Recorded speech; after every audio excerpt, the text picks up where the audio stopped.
Hello Yankees fans, subscribe so you don't miss any Yankees update. Yankees potential free agent target, Willson Contreras. The all-star catcher is coming off the best season of his career. I've long been a fan of the idea of having two above-average catchers on your team. It's something that you often see in college baseball but doesn't always make its way up to the big leagues.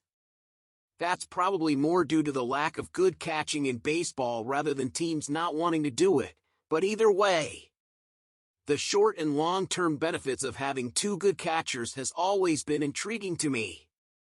On that note, the Yankees could have an opportunity to employ exactly that if they were to sign free agent catcher and former Chicago Cubs All-Star, Willson Contreras. While the odds they employ this strategy are slim, their reported interest in Sean Murphy at least suggests the idea of a two-catcher system is not completely out of the cards. In fact, I'm reminded of the late 2000s when the club had two great catchers, one offensive-oriented and one defensive-oriented.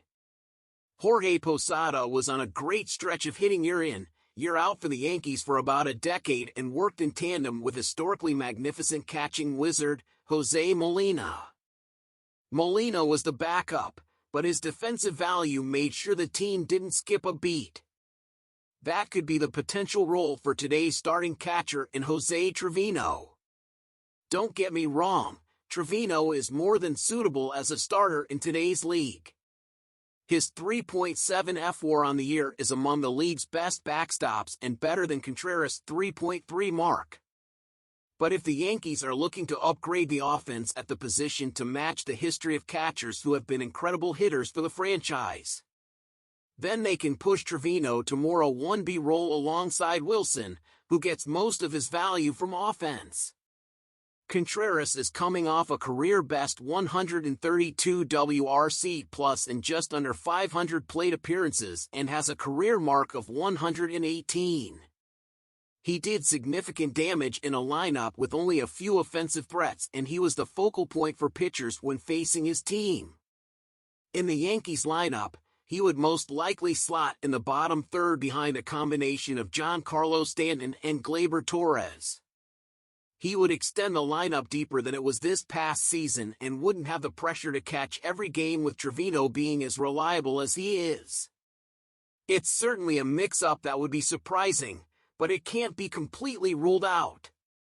With the rumors of Contreras also considering playing left field and removing some of the stress that comes along with being a full-time backstop, perhaps his fit with this team makes even more sense.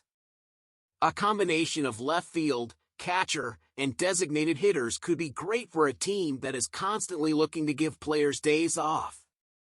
The more versatility, the better for everyone.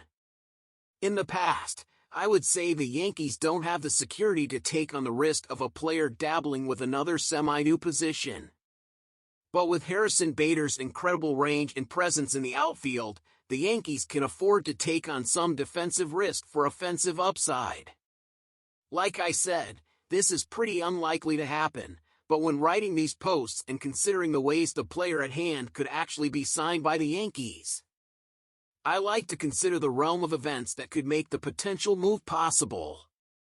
Basically what I'm thinking is, how would the dominoes need to fall for this player to be a fit? In this case, it would be the Yankees employing the two-catcher system and Contreras dabbling in the outfield and taking up some DH at-bats. Given he probably won't cost any more than $80 million, I don't think this is completely out of the cards.